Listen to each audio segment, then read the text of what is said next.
welcome to Dolly Talk.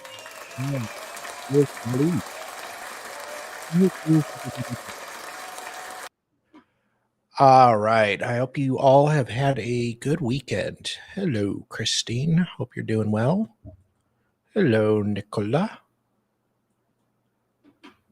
Ooh, so we are going to finish off with the Brian Camp today and get the verdict. Hey, Mads, how are you? Hope you're well. Superfly, nice to see you here. Hope you're doing well. So we're going to be doing finish the closing arguments of the Brian Camp trial. And then tomorrow, I'm probably going to do some of the Jamie Lee Komorowski jail calls.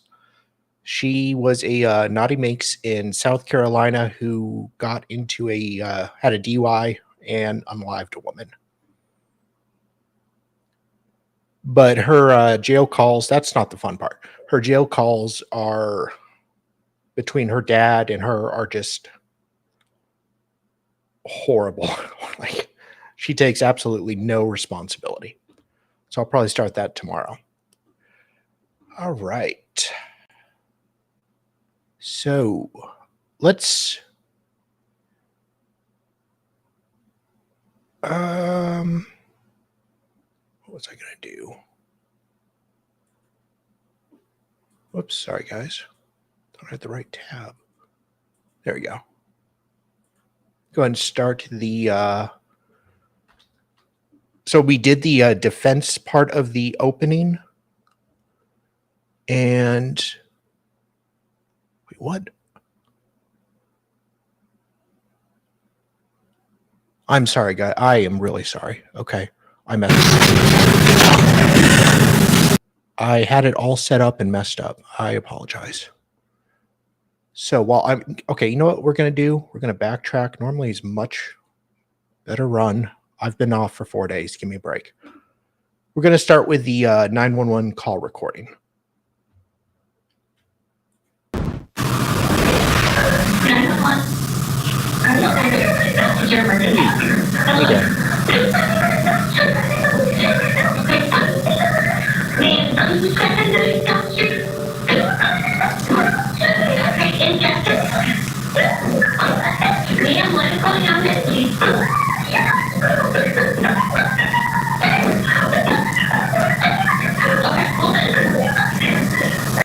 This isn't.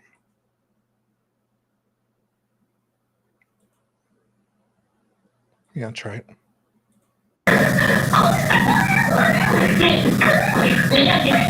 Broke into your house?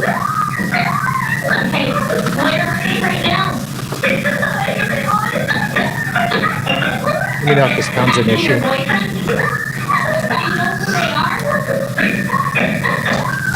Are there any questions?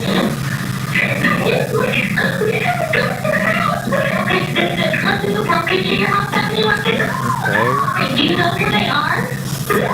If you do know who they are, who is it? Who is it? Who broke into your house?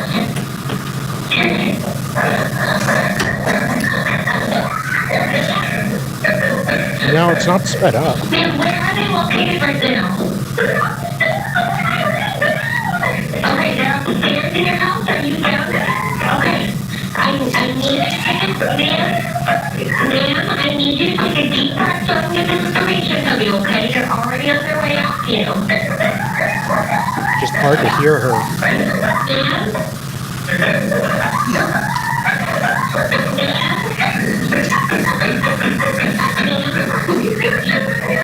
Yeah.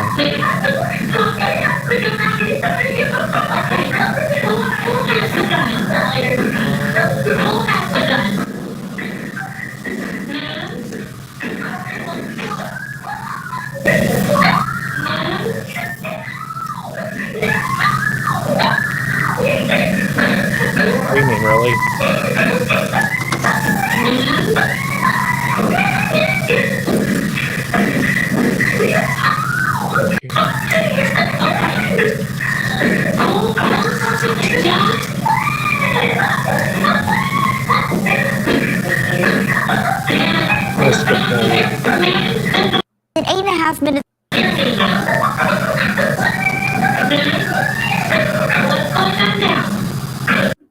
Okay, I can't really make anything out. Let's just go to the prosecution closing. There have been a lot of criminal trials in this very courtroom over the decades. Hundreds, if not thousands, of jurors have sat exactly where you're sitting now, watching attorneys present their case in trial. I didn't. I checked. That was like the first thing I tried. And the playback speed was on 1 times. I don't know why.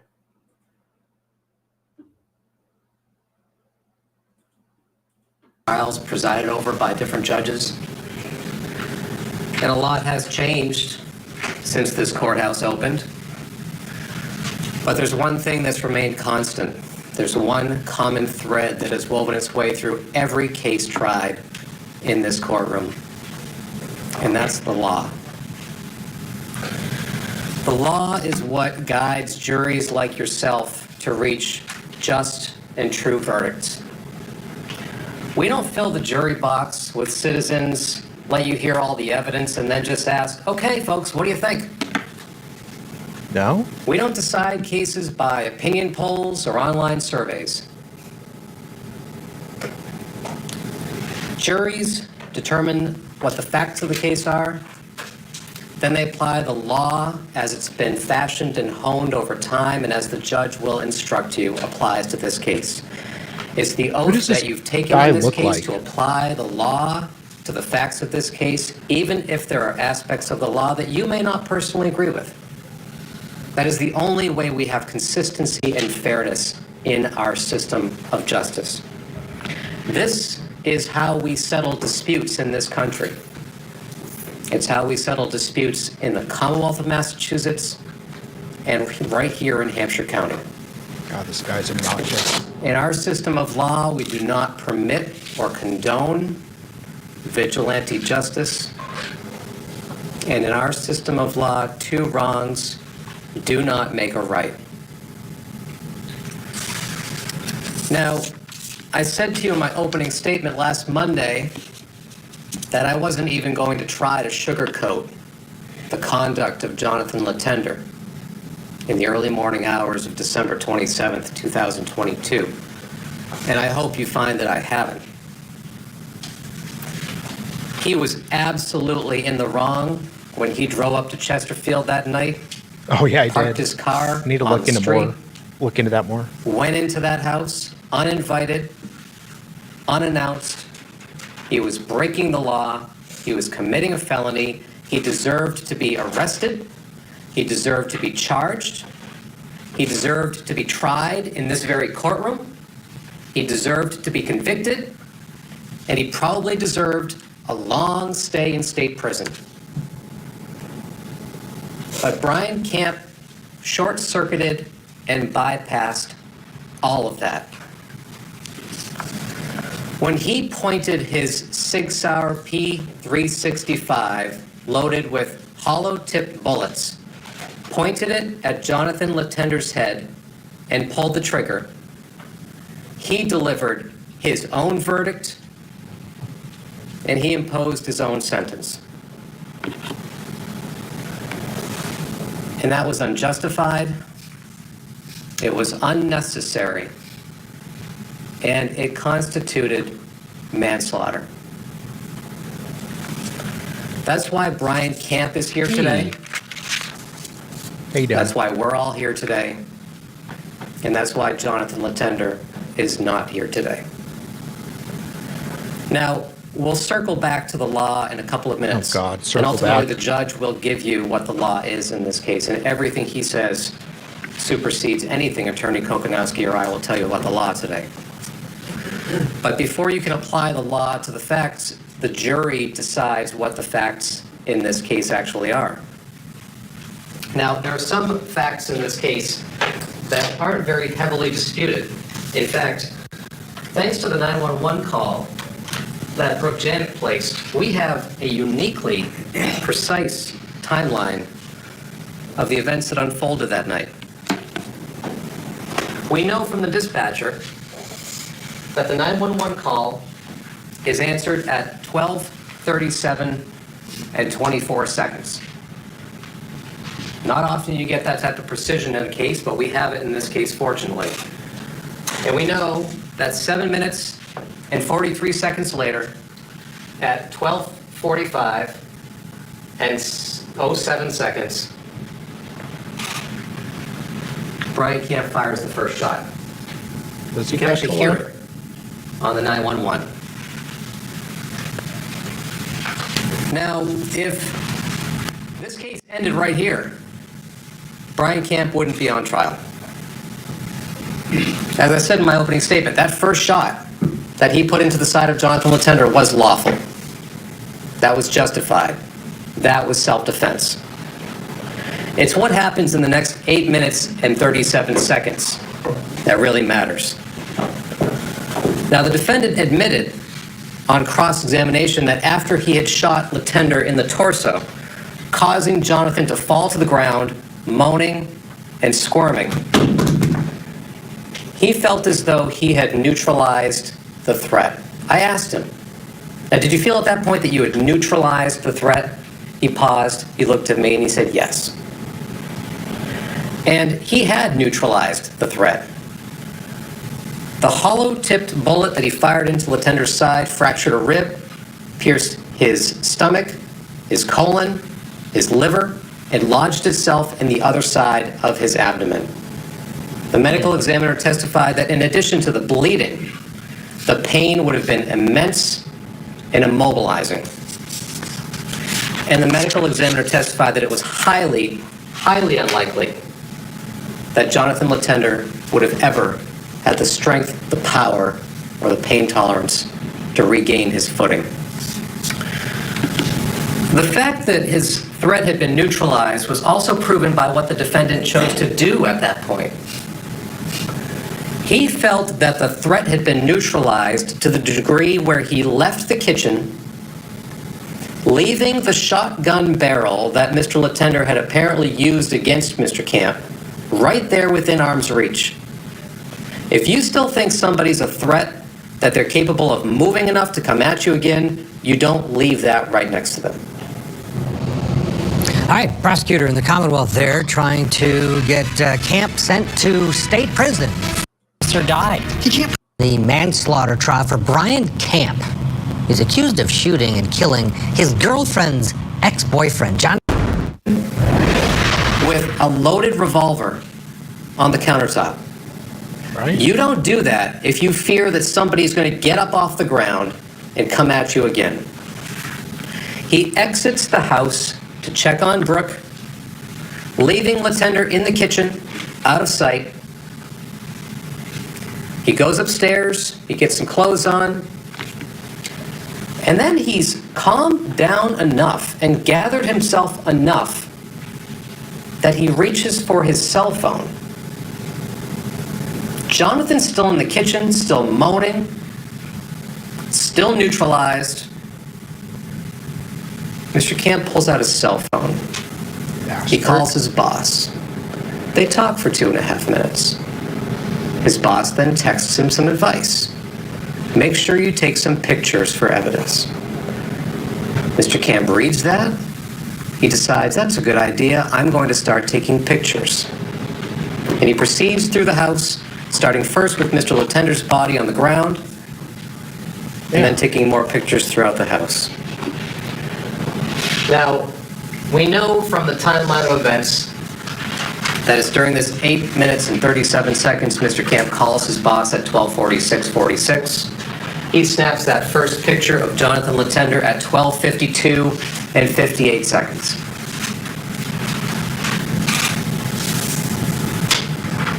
And thanks to Mr. Camp taking that picture of Jonathan Latender, you can see with your own eyes how much or how little of a threat Jonathan Latender was at that moment. Just give me a second here.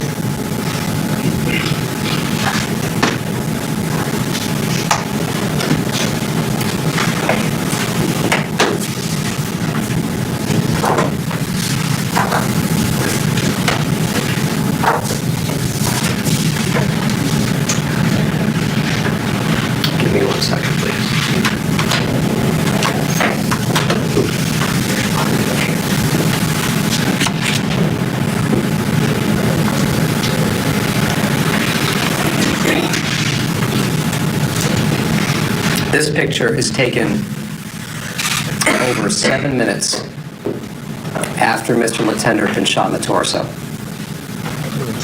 He's not getting any stronger. The pain isn't getting any fainter. He's on the ground, wounded, in pain, shielding his head. This picture was taken just 46 seconds before Mr. Camp shoots him in the head.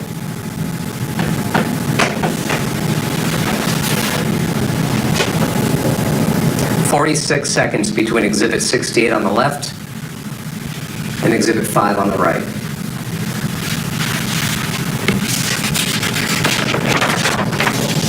Now, there are a lot of things that Brian Camp could have done in those 8 minutes and 43 seconds.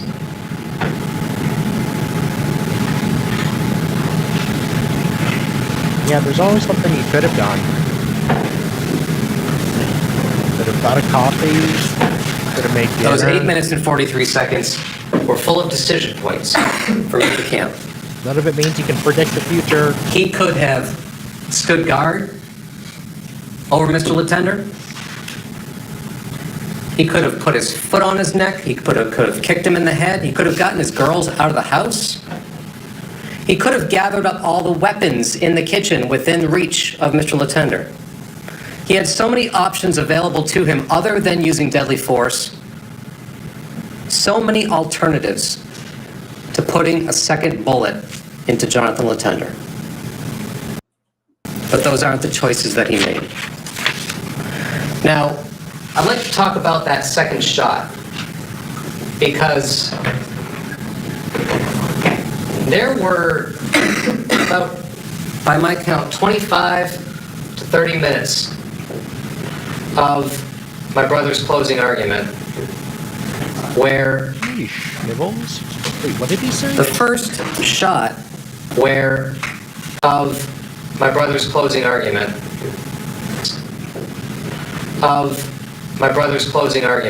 Did he say my brother's closing argument?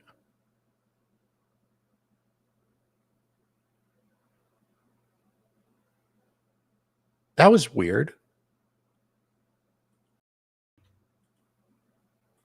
3 minutes of my brother's closing argument where the first shot, which we can I've never heard lawyers refer to each other as brother, though.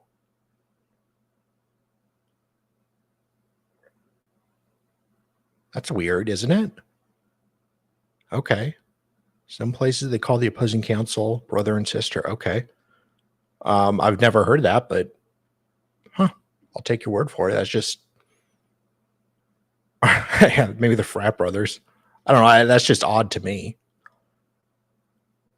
Huh. Okay. Thank you, Mads. I did not know that. concede was justified was discussed. On the witness stand, the defendant claims that the second shot happened after the dispatcher asked him to go back into the house and check on Jonathan. And you will have the opportunity to listen to that 911 call. You will not hear the dispatcher ask Brian Camp to go check on Mr. Latender. In fact, just the opposite. The dispatcher says to Brooke, I want the two of you to stay out of the house. In any event, the defendant ends up... Oh. Look here. Looky here. Look at you. Hello. How are you? Hi. I'm good, thank you. Can you hear me and stuff okay? Yeah. Okay, good. Yep. So, yeah, Oh this my God. long day. I thought you were doing the girlies gel course today. No, I'll do that tomorrow. Oh. So we'll have the girlies gel course and we'll have then Boon Doom Day. Oh, yes. Yeah. Yeah, poor Boo. And I get to play the song. Yes. It's all worth it to play the song. Oh, yes. Hey, Lexi. Okay, so yeah. Hurrah. I might, because this doesn't go for too long, so I might have a chance to play one of the jail call today. Maybe. What? This stream. Yeah. I don't know. We'll see. Brian Camp. I know. We're just going to whet our appetite a little bit. Exactly. What time is Boone? I don't know when Boone is, half Irish, but I'll be playing it at probably 6 p.m. Eastern. Or maybe 5:30 p.m. Eastern. Haven't decided. Okay. What do you reckon? We'll talk about it. Probably got to decide pretty soon. But yeah, like I think I'd probably prefer to play it at 6 p.m. Eastern. Okay, see how long it goes for. Oh yeah, it might go for a while, huh? Yeah. It's going to be all people whining about Manlet. I know. Oh, he was a good employee at Ace Hardware. He was, he could have had such a good career as a K-pop artist because like he fit right in. He was so small. I know. Let me see what time it is. I'll keep playing this. Yeah.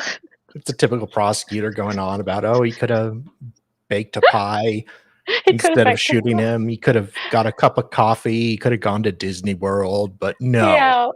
And then if someone's got a cold, then that will just that'll make it go twice as long because Krennic will be too busy going bless you the whole time. Oh God, yeah, I forgot about that. Achoo. Yeah, bless you, bless you. We just have to stop everything for him to go bless you. Christine says it's 1:30. Oh, thank you.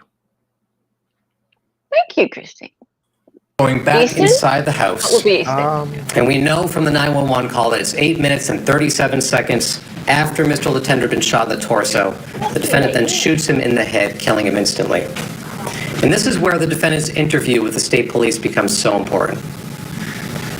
The defendant is interviewed about 5 hours after this incident. He's been to the hospital. He's been treated. He's been discharged. He's been brought. I can turn it down. Sorry, guys.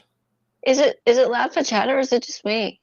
I had to redo my audio kind of, so it could be a little louder.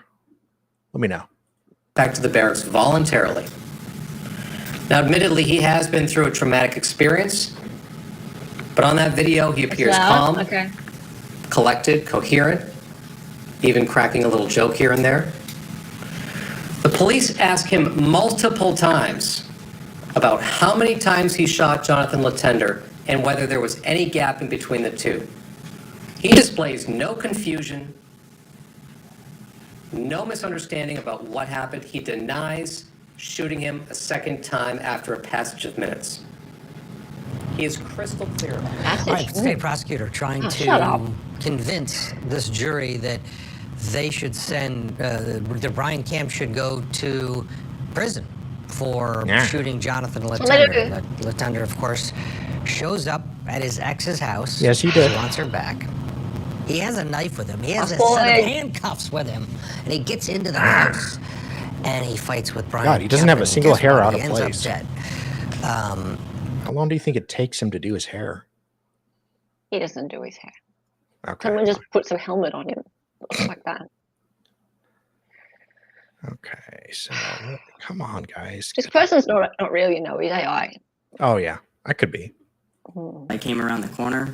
I saw him still getting a deal wasn't where there was his right charged or like high. And now you've got he's still and a second other than an. Oh my God! Like this was a 38-minute close, and most of it is these dunces talking. Why people watch this? I don't understand why anybody would watch court TV. Oh, why? Like, legit, I wonder whether people watch the chatter between them. Yeah, unless they have to. Oh, really? Half Irish. Oh, wow. So hang on, the lawyer actually spoke about the case. He didn't. Yeah, he gave an interview to Melanie Little. Yeah, I know, but that's unusual. No, after to actually the case. To speak about the particulars of the case, like what happened. Doesn't matter now. Brian could have gave him permission to. Lawyers can't. I mean, lawyers have done interviews afterwards. Mark Richards gave a lot. So he filled in some of the gaps in the testimony. That because there was a lot we didn't see. But if John was indeed getting back up, then that actually kind of changes things. His hand was coming out of the suitcase. It was an overt act. Yeah. He was provoking him. It really was an overt act. Yes. Yeah. Interesting. He was allowed to talk about the trial and what Brian said he could. Okay. I mean, Brian probably would give him permission. Brian's like, I love you, dude. Yeah. Yeah. Thank you. You saved my life. Do whatever you want. You have my firstborn. Here you go. I didn't want her anyway. Yeah. She's annoying.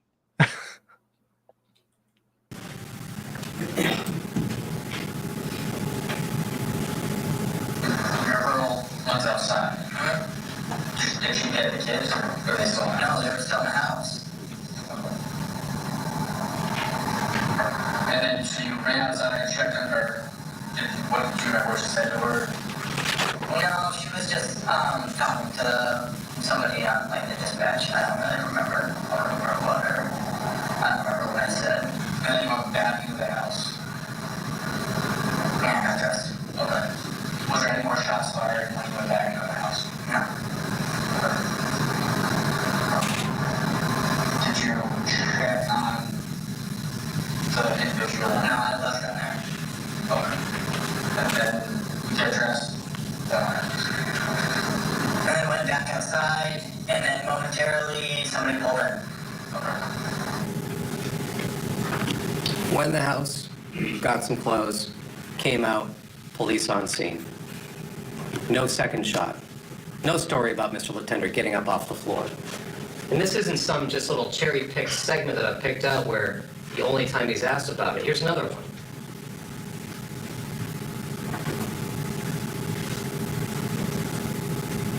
All right, we are having some technical difficulties, so I'm going to forego that. Way to I go. want you to go back and listen to Brian Camp's interview with the state police on at least 3 separate occasions. He's asked, did you go back in? Was there another shot inside the house? No. I went back in, I got clothes, I came back out. Now, 2 years later almost, Mr. Camp takes the stand. And he offers you a very different story about what happened that night. He says that when he was being interviewed by the state police, and I wrote this down, he said, I was having a hard time defining the 2 times I shot him. When you listen to that interview, see whether or not he's having a hard time defining 1 versus 2, 8.5 minutes apart or not. He wasn't. He was crystal clear. Having a hard time defining the 2 times I shot him. Did that sound like a polished, rehearsed line? Did it sound on the interview like he had something to hide? Like he knew he had done something he shouldn't have done? So, after not owning up to that second shot during his interview, despite multiple chances to do so by the state police, he takes the stand and he tells you a new version of what happened that night.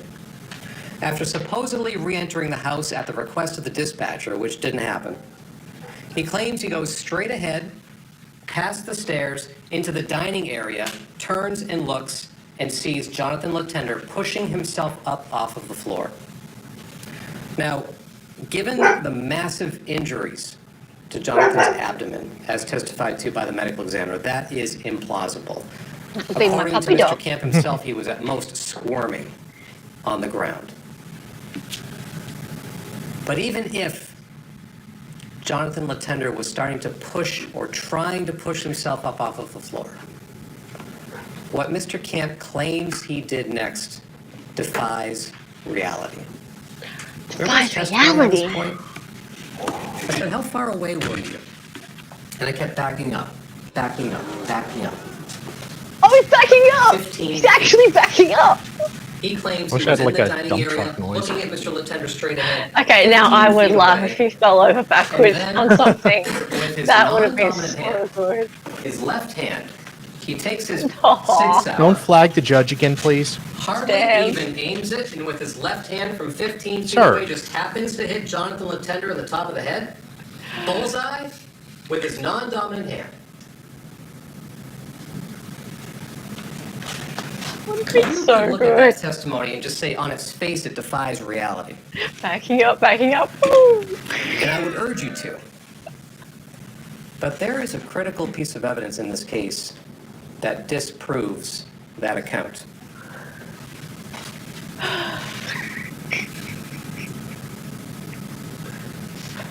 You may have heard this testimony during Trooper Juliana's testimony. He was the gentleman from Firearms Identification Section. Now, what you're seeing here is a still photo from the body-worn camera footage of Trooper Arici. Right, he comes into the house, he goes past the stairs, he takes a right, he's in the dining room area, and this is pretty much, from what I gathered, Brian Camp's vantage point of Jonathan Latender. He's about 15 feet back. From this point, he claims with his non-dominant hand, he points the gun, barely even aiming, and hits him in the Watch head. out. Oh yeah, didn't she? Maybe you didn't But see the problem with the. that is that as Trooper Juliana testified, On this is a Friday, semi-automatic weapon. he was pointing the gun at the You pull the defendant trigger, the and projectile flagged goes the forward, judge. shell casing spits out to the side. You can get eaten And for this. firearm spits out to the right. If he'd fired from this point, the shell casing would be in the dining room. Instead, that second shell casing ends up 15 to 20 feet straight ahead Maybe he was holding on it the like other this. side of Jonathan Latender's body.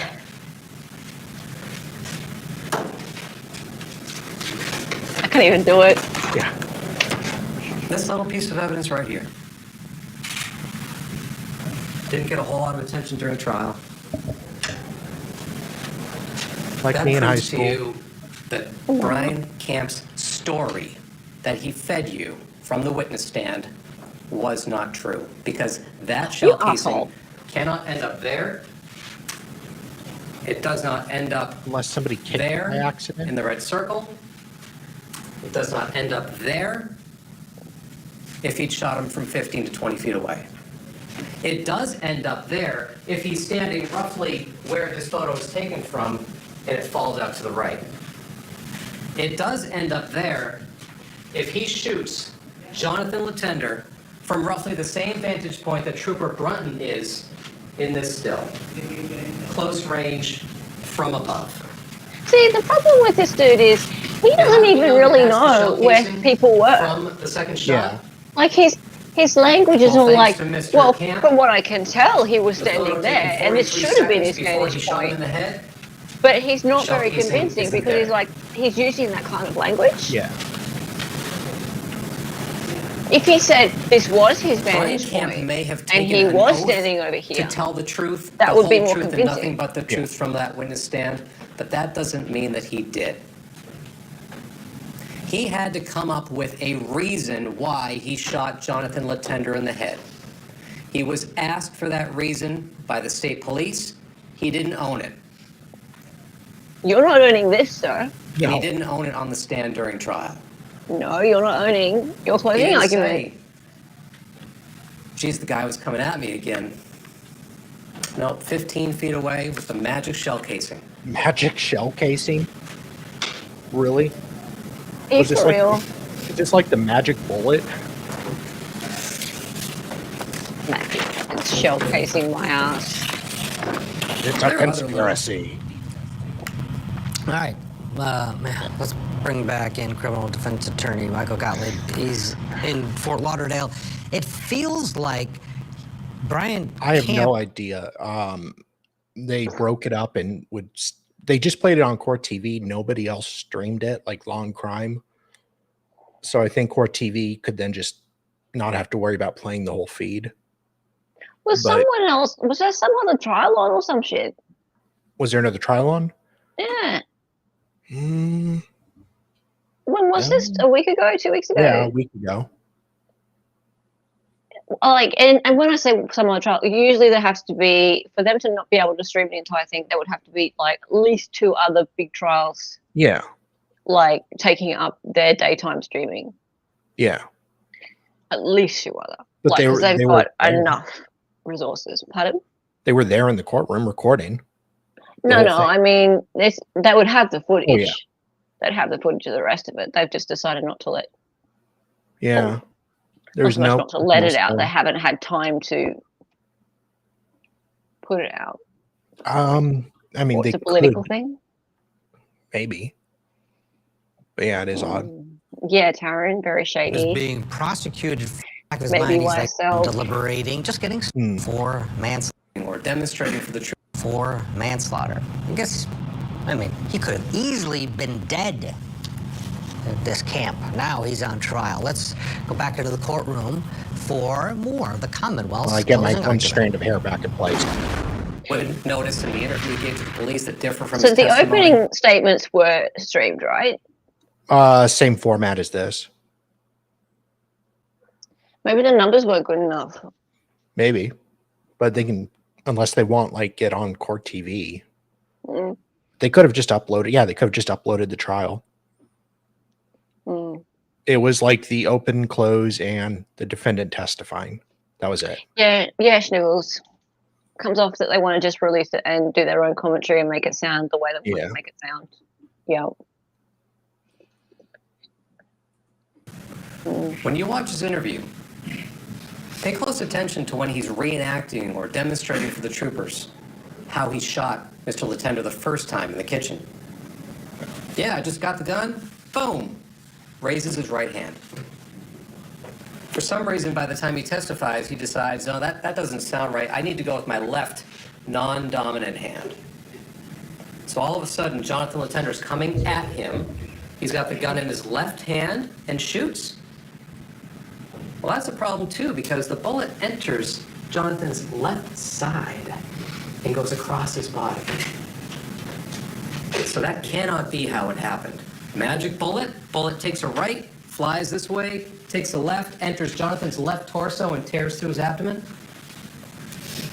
He also said on the stand, no, I didn't climb up on the countertop. I was able just to reach up to the cabinets, right? Remember that? Listen to his interview where he says, it's the type where I needed to climb. You've said repeatedly that the first shot was justified. It was good. No problem. So now you're saying that his testimony or what he said happened with the first shot is inconsistent with what happened? Who cares? You've already said it was fine. It's just, he's reaching. He's reaching so bad. It's just like, okay, so if the bullet had to go and like that, then Makes a maybe his 90-degree theory's turn. wrong. Yeah. Maybe he's got it all wrong. Have And you his thought of that?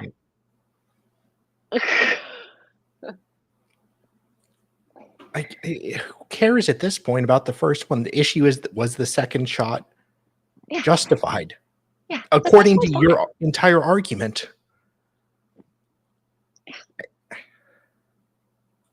Why are we even talking about the Up first onto one? the counter Yeah. to reach up there. It was a dumpster fire. The truth isn't hard to keep straight. Big time.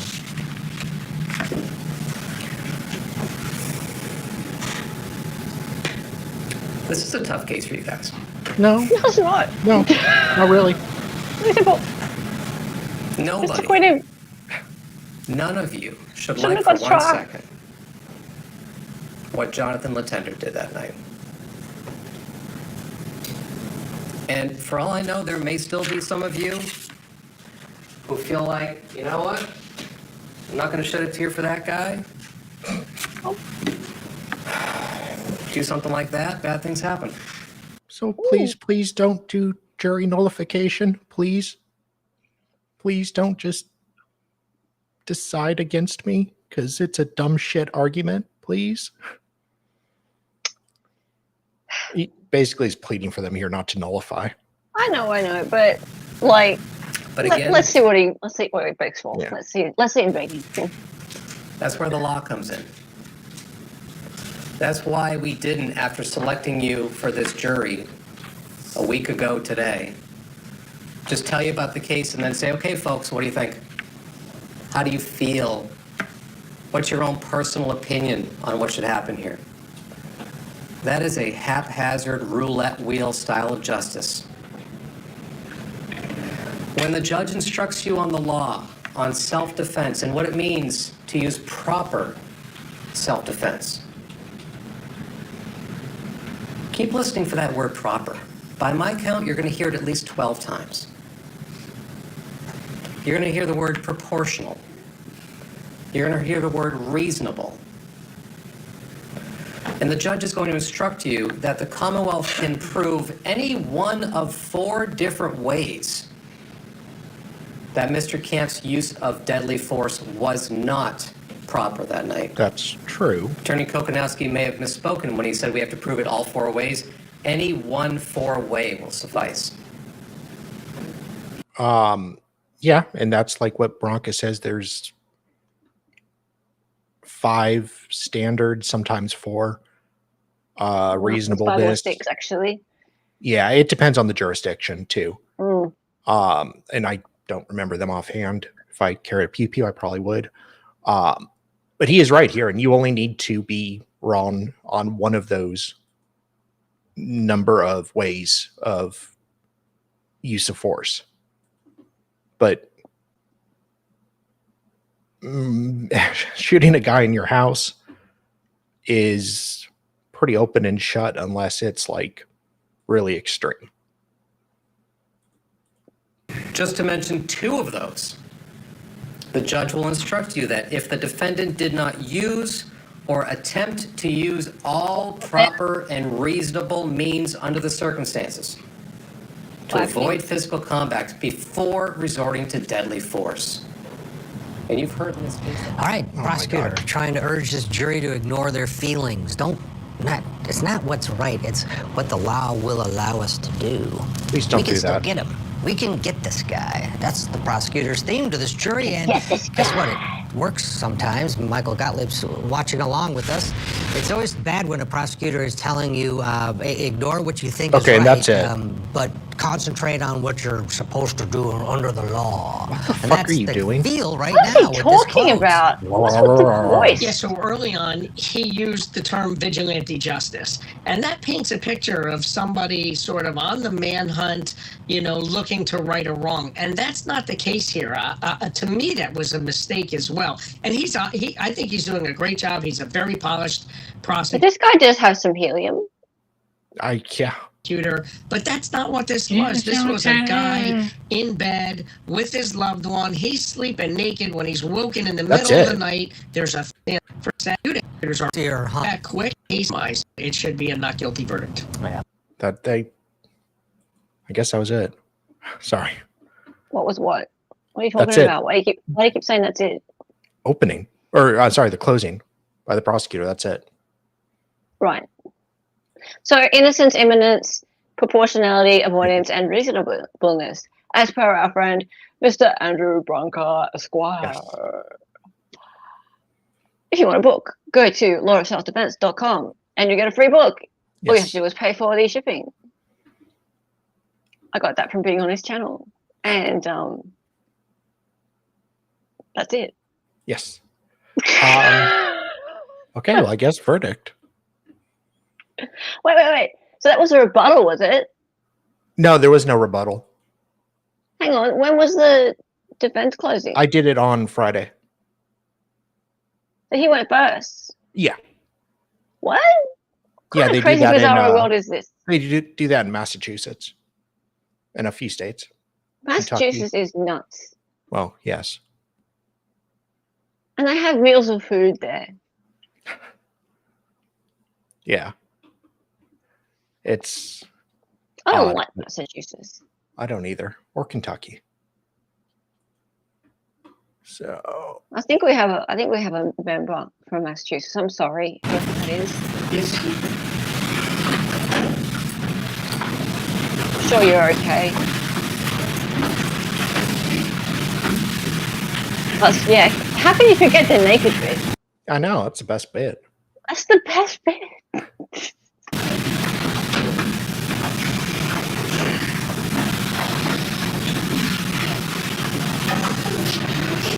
Jurors, please remain standing. Defendant, please remain standing. All others may be seated. Thank you.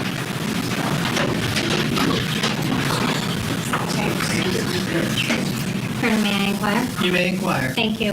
What say you, Madam Foreperson, as the jury agreed upon its verdict in Hampshire County Indictment 2380 CR 0032, Commonwealth versus Brian Camp? Not guilty. You have agreed upon your verdict? We weren't asking what it was. We were asking if you agreed upon it, sweetie. God, way to spoil it. Wonder if he still sleeps naked. That's a good question. He sleeps so naked. He sleeps with it flopping out all over the place. If you could please give the Commonwealth versus Brian Camp. Not guilty. You have agreed upon your verdict? That's okay. If you could please give the verdict up to the court officer.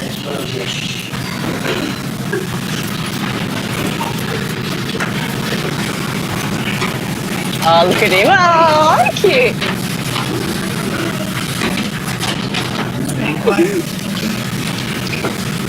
What say you, Madam Foreperson, as to count 1 of Hampshire County indictment charging the defendant Brian Camp with manslaughter, is he not guilty or guilty as charged? Not guilty. Members of the jury, hearken to your verdict as the court will record it. Upon your oath, you do say that the defendant Brian Camp is not guilty. This is a unanimous verdict of the jury, so say you, Madam Foreperson? I do. So say you, all members of the jury. We do. Thank you. All right, ladies and gentlemen, I want to thank you. I'm going to have you step back out to the jury room. I do want to come back and personally thank all of you for your service here today. It was with great thanks that we, on behalf of the community, thank you for your service in this matter, and I'll be back to see you and in the alternate jurors in just a moment. Thank you. Can I go and hug them? My mouth is hanging open, not guilty at manslaughter. I respect the jury and the decision, but Michael and Josh, I am surprised, again, because of the 8 minutes. Even though he testified in his own defense and described why it was self-defense, I thought for sure this jury was going to say guilty based on the evidence presented. Michael, you first. Judge, actually, I always use the analogy of if the jury was a jury of robots versus a jury of human beings. Oh, God. A jury of robots. These people are idiots. They are idiots, aren't they? Unbelievable. And of course you thought they were going to convict him. Every goddamn jury convicts. Like 90%, 99% of the time. This is so rare. Good for them. They have a brain. Do I have a voice filter on? I don't think so. Echo cancellation, maybe? Who? Me? No, I think they're talking about the lady who was talking because she was so weird. Her voice was nuts. It was like, it's not just her, it's the other dude before. He had the weirdest voice as well. Yeah, that's true. Oh, you're not being literal, Sal. Sorry. Fair. Yeah, he sometimes thinks that people are speaking literally. Like yesterday, he was like, "Oh, are you mad at me?" And I was like, "Oh, for God's sake." I didn't say that yesterday, did I? You did. And then 20 seconds later, you're like, "Oh, sorry. Never mind. I was being silly." Whatever. I was tired. I was like, "Yeah." So yeah, this was that. I wish more juries would put themselves in the defendant's shoes. Technically, they're not supposed to normally. They're not supposed to base their opinion on sympathy, is what they're not supposed to do. Yeah. But well, and you aren't allowed to argue normally. In most cases, like you can't ask the jury to be like, think about what it would be like if you were in the defendant's situation, unless it's like self-defense. I've heard lawyers argue, what would you do in this person's situation? It's an objection. It's the golden rule. You weren't allowed to do that unless it's like a self-defense case. Then you can. So, what's the problem with it? Well, like if somebody stole food because they were hungry, you aren't then be like, put yourself in this person's situation. You were hungry, you needed food, so you stole. What would you do? you wouldn't be able to argue that to a jury, but you would be able to argue like if your actions in a self-defense type situation were reasonable. Anyways,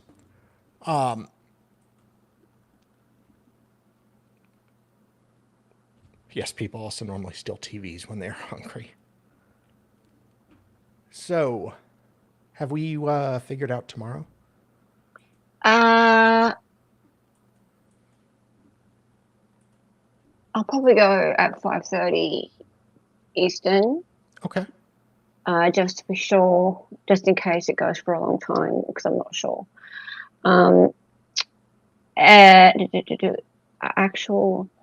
Who's actual Justice Warrior? Okay. Anyway, so yes, tomorrow is the very final, absolute final Sarah stream. Aw. Let's hope. But I get to play the song. Yay! Yes. And unfortunately, we're going to have to listen to the family of the victim. Mm. And we're going to have to listen to Judge Cranick thinking the world of himself. Yeah. He's such a posturing whatever. But my channel, sorry, it won't be on his channel, be on my channel, will probably be the only channel that you're going to get our points of view that are quite different to everybody else's, because we're not big fans of Judge Cranick. Everyone else seems to think he's super judge. Yes. Super judge. I think he's a big tosspot. Same. Yeah.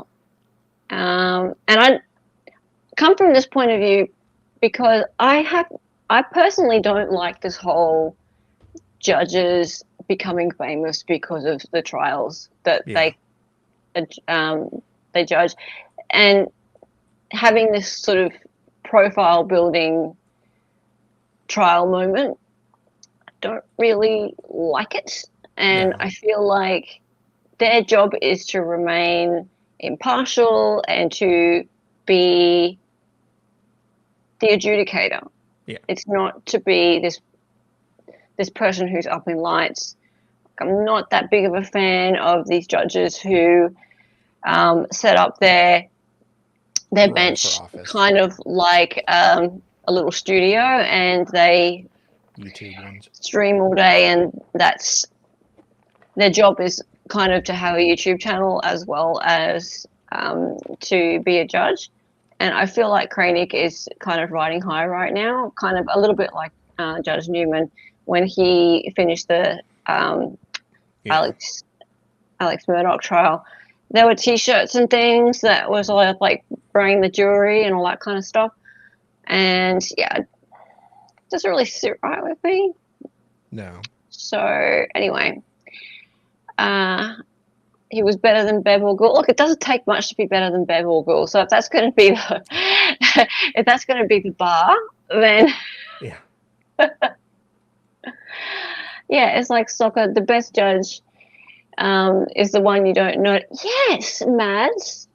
Yes, Mads. See, this is exactly what I'm trying to say, right? The best judge is the one you don't notice, the one that doesn't make you really mad because they're completely siding with one party or the other, but also is not like constantly ruling in such a way that one side is like, yay, I love him. Yeah. And has like all this personality and is taking over the courtroom, and is sort of making a spectacle of themselves. So yeah, it's the one you don't notice. That's such a really good point. Such a really good point. It's a YouTube channel. I think he studies criminology or sociology or some such, and is now commenting on the internet. Who are you talking about? Not sure. Oh, Justice Warrior. Oh, okay. Sarah. Yeah. And so everyone gets to opine over how she should have taken the manslaughter plea. Or she should have. Yeah. Justice for Manlet. Absolutely. Manlet gets his justice. All right, so yeah, that'll be tomorrow, 5:30 p.m. Eastern. I'm just making the stream up now, guys. So okay, cool. That'll be up soon. So what are you doing? I'll go probably 4:30, and then redirect over to you. And I'll do some of the jail calls for the lovely Jamie. Okay, so who's the lovely Jamie? The DUI. Her trial starts tomorrow, I believe. Wadir. She got drunk and killed a woman in a golf cart on her honeymoon. Golf cart lady. Yep. Where's my face all like the hottie with Scotty. Yes. She's a naughty minx. She's a naughty minx. Yes. And her father is very supportive of her. You know, everybody makes mistakes. It's okay. She wonders why it happened to her. It's all about her, you know. She's daddy's little princess. And it's pretty appalling. Yeah, the trial's already disgusted. Yes. The trial's starting Monday, I believe. Yeah. Yeah. She apparently is quite hot. From the photos I've seen, she seems to be quite hot. Who knows if she's still hot? She hasn't been in jail, has she? She's been out. She's been out. Eventually. Somehow she got it. She was in for 10 months. Yeah, what I and heard. then she finally got bond. She got bond. The whole thing screams a woman having lived her whole life on easy mode. Yeah. But she was 3 or 4 times the legal limit. And for some reason, driving around a golf course. Yeah. Because they were in a golf buggy. Yeah. The married couple, I think, getting photos taken or something like that. Because it was the end of the night. And it was like, final farewells. Have a lovely married life together. Bye. Yeah. Boom. Imagine that. Didn't even get to consummate it. Oh. Imagine that. How bad is that? I know. And then her father's telling her it's not her fault. It's okay, baby. It's fine. These things happen. People get killed. It's all right. Like, I ran over a toad the other day. I know. Yeah, it's splat. Oh, well. There'll be more toads. To the best of us. Yeah, it's fine. There'll be more wedding or married chicks. Yeah, I'm sure. Like, he'll film it someone else. Plenty more fish in the sea. Yeah. Hey, beautiful, wonderful. Hey! So we'll just tell you about what's happening tomorrow because it's Boone Doom Day. And yeah, I'll be going at 5:30 p.m. Eastern for my, Boone Doom wrap up and Justice for Manlet. Yes. So I hope you're there for that. And we were just talking about what Darlie's doing before that. Yes. Do you want to say it again? Yeah, Jamie, the lovely Jamie Lee Komorowski, a very young, very attractive, a naughty minx. Should we bring her up? You got a picky? Oh, yeah. And she had a little bit too much to drink one night, and as one does, and as one does, she kind of ran into a golf cart of a couple that had just gotten married and unalived the wife. The wife-to-be. Ew. And we will be doing her jail calls. Let's see. With her daddy? Yes. Daddy? And her Instagram is still up. Fantastic. Yes. Hold on one sec. That's awesome. Ooh. Beautiful, wonderful. Sorry to flip around with different things while you're bringing that up. Beautiful, wonderful. I found, and I don't know if you've seen this, pictures of Sarah Boone before she gave birth to Lucas, and she had like 40 pounds on her, more, right?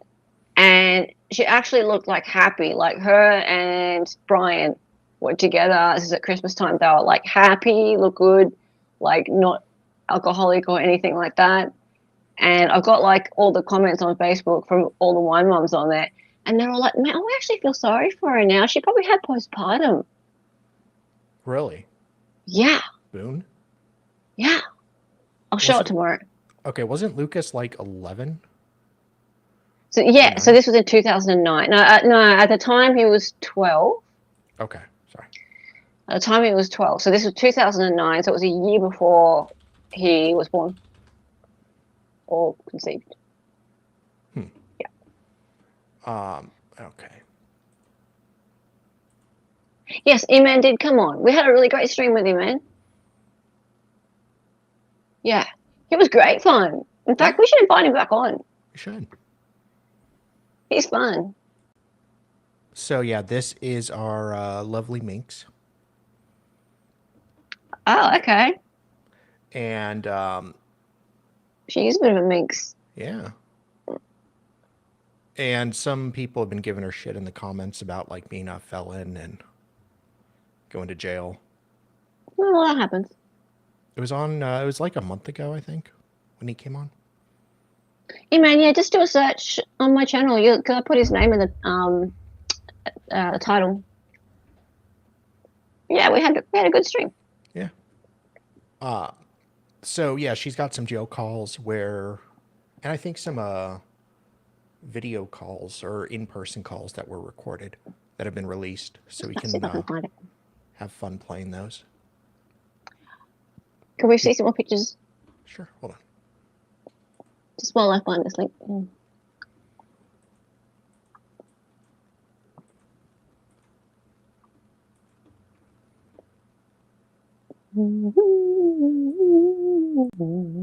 So this is her. Court TV right now is showing the joke conversations between her and Aaron, the boyfriend.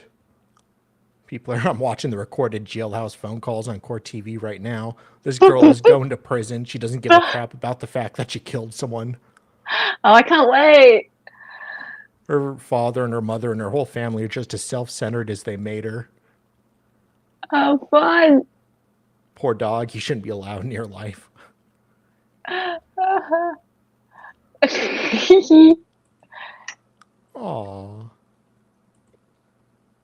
Look at that.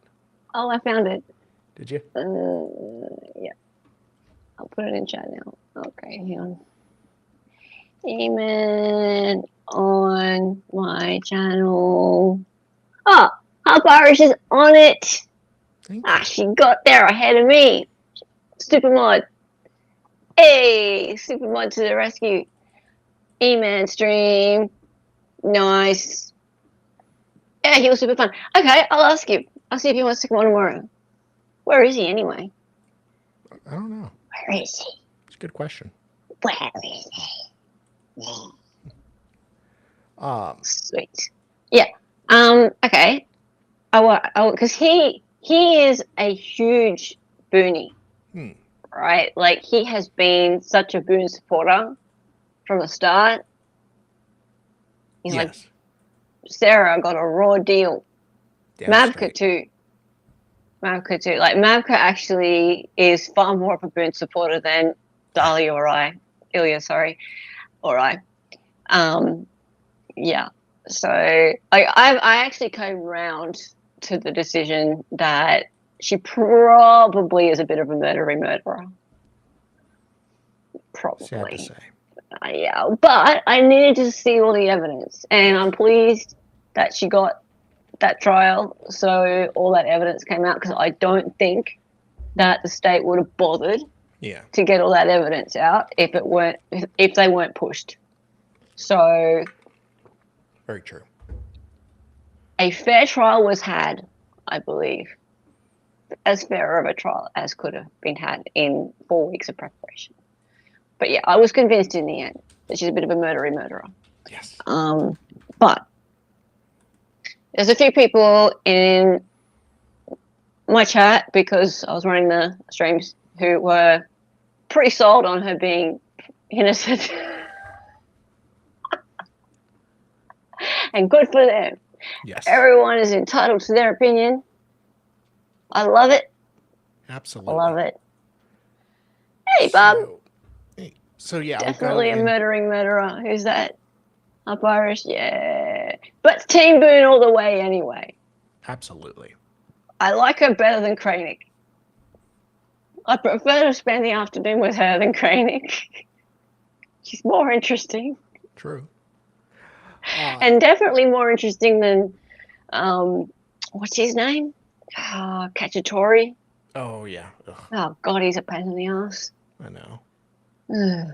Oh, well. So, yeah, tomorrow I'll do at 4:30 the Jamie Lee Komorowski, the jail calls. We'll start those. Jamie K. Yes. Sweet. All right. So what did you say, 4:30? Yeah, an hour before That makes sense. So 4:30. So that's an hour before. So we'll do an hour of that, and then we'll go straight into Boon Doom.